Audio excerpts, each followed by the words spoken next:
Kind of talk to us about what that meeting was about. It was kind of last minute, correct? This was a special called emergency meeting of the City Council to enact an ordinance that the mayor proposed yesterday afternoon that would put some restrictions on dine-in for restaurants within the city of Greenville, following with national protocol and the advice of health professionals that social distancing and limiting gatherings of people to 10 or fewer continues to be the guidance that we're using in our decision making, and understanding that events and venues and even restaurants with dine-in facilities just tend to bring too many people together in a small space where they could share germs, leave germs on a table. And so eliminating this idea of dining in for at least the next 2 weeks through March 31st, potentially longer. But this ordinance is just through March 31st, but really encouraging businesses to stay open, help them keep some employees on staff despite the difficult time that they're in, looking for some sort of compromise between, again, what doctors are telling us is the best practice to stop the virus, and at the same time allow businesses to stay open just in a different capacity. We understand that entrepreneurs are that for a reason. They are creative, and our hope is that they can continue to find ways through takeout or call-in service or even delivery that our more traditional businesses that rely on customers to come in can stay in business and do business, but just not have people in their dining area. Is it a possibility that this ordinance might change? Because for me, I'm like, all right, cool. Nobody's in the dining areas, but really, how safe is that with employees and still people being able to come in and out and pick up items? Is anything going to probably change in the near future with this? The advice we continue to get from medical professionals is that small settings, one-on-one or very small groups of less than 10, where you can clean up after a person comes in and out, encouraging employees to kind of go through a protocol as they come into work, practice good hygiene, continuing to do those things. It is the gatherings, the being able to clean up after people leave, the shared counter space, the spitting, if you will, or saliva that might be exchanged during a meal. Those are the sorts of things that cause concerns. And so again, just limiting the amount of people gathered in a confined space. The one big change from yesterday in the ordinance that we made overnight as a result of the governor's actions was we are now allowing people to go in and order and then take their food out. Yesterday, the ordinance was pretty clear that you needed to call ahead and then have them bring it to the door or come to the curbside.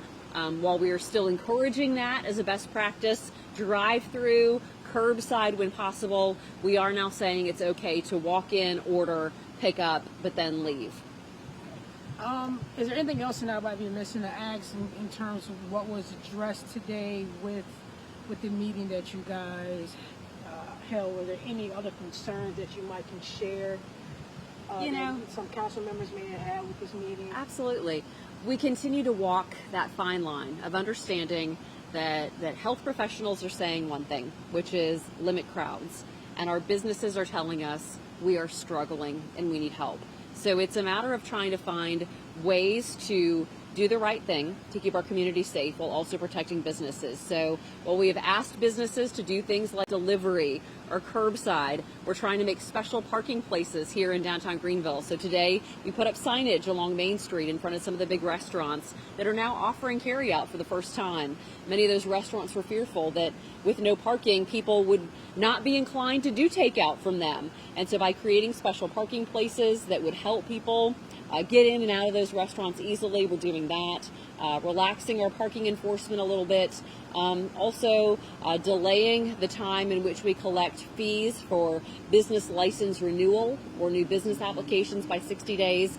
Understanding that even small amounts of payments that would help them get through payroll are important. Anything that we can do to support them, we're creating a website that's on the front page of the City of Greenville website, which allows businesses to submit to us, hey, we're first-time carry-out people, or we're now offering delivery, whereas we've not done this in the past, or we're offering special deals, like the first hour of the day is just for senior citizens, or we're now offering a free meal for children if you buy an adult's meal. Anything that is for the community good.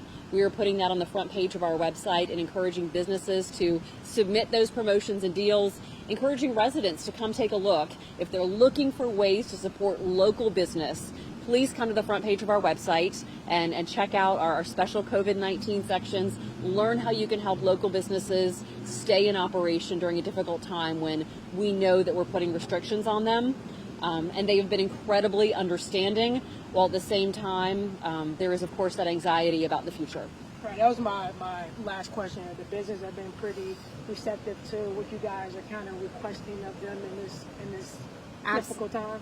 They have been wonderful partners. The mayor had a conference call yesterday with many local business owners, some folks in the hotel industry, because we want them to be heard. We want them to have a voice in this process. They've been incredibly supportive, but they've also given us their opinion, and they've been very honest about the state of affairs for them right now and how things look. And that when you say things like bars and restaurants that make a business of people congregating together cannot do that. It is not good for their business. And so, again, it is a matter of us listening to them, trying to find that compromise space between keeping our communities safe, but at the same time protecting our businesses.